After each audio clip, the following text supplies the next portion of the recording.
Të gjithë e deshën, por askush nuk u martua me të. Djali shkon me vrap tek Jati dhe i tregon se donte të martohej me një vajzë shumë të bukur që kishte parë. Më pëlqen shumë të martohem me atë vajzë, bukuria e saj më ma gjeps baba, i tha të Atit gjithë entuziazëm. I gëzuar Jati i tha, po mirë mor bir, ku është kjo vajzë që të shkojë dhe të kërkoj dorën e saj për ty? Pasi djali i tregoi, Jati u nis me një herë. Kur e pa vajzën, ai mbeti pa fjalë dhe i tha të birit, dëgjoj mor djalë, ajo vajzë nuk është për ty. As ajo nuk të meriton ty dhe as ti nuk e meriton atë. Ajo duhet martohet me dikë që ka përvojë në jetë, me dikë ku mund të mbështetet, me dikë si puna ime. Djali u befasua nga këto fjalë që dëgjoi nga Jati. Si ishte e mundur që Jati donte të martohej me vajzën që ai dashuronte? Jo baba, do të martohem unë me atë vajzë, jo ti, ju përgjigj aty për aty. Pas një debati të gjatë, të dy u nisën në stacionin e policisë, me qëllim që shefi t'u azgjidh këtë problem. Kur shefi e dëgjoi rastin, kërkoi që të shoh vajzën.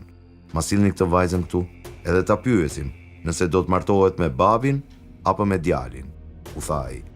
Kur e pa shefi vajzën, u ma gjeps nga bukuria e saj dhe u tha, jo.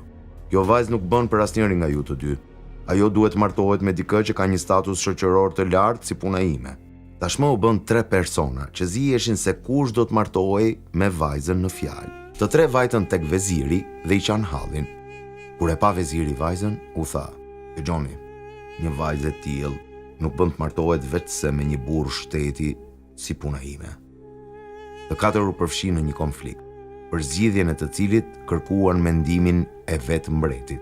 Pasi i dëgjoi të 4, mbreti u tha, më sillni pak vajzën, ajo duhet pyetur se me kë dëshiron të martohet. Por, me ta parë mbreti, u tha, harrojeni, kjo vajzë duhet martohet vetëm me mbretër të sërës time. Tashmë u bën 5 persona që donin të martohen me vajzën, secili e donte për vete. Në një çast, foli vetë vajza dhe u tha, dale, përse nuk e zgjidhim ndryshe?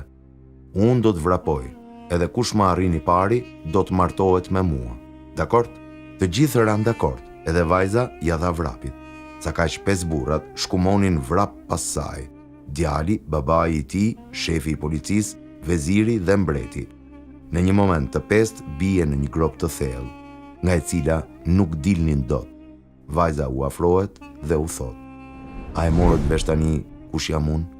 Unë jam kënaqësitë e shfrenuara të kësaj bote. Pas meje rendin të gjithë njerëzit.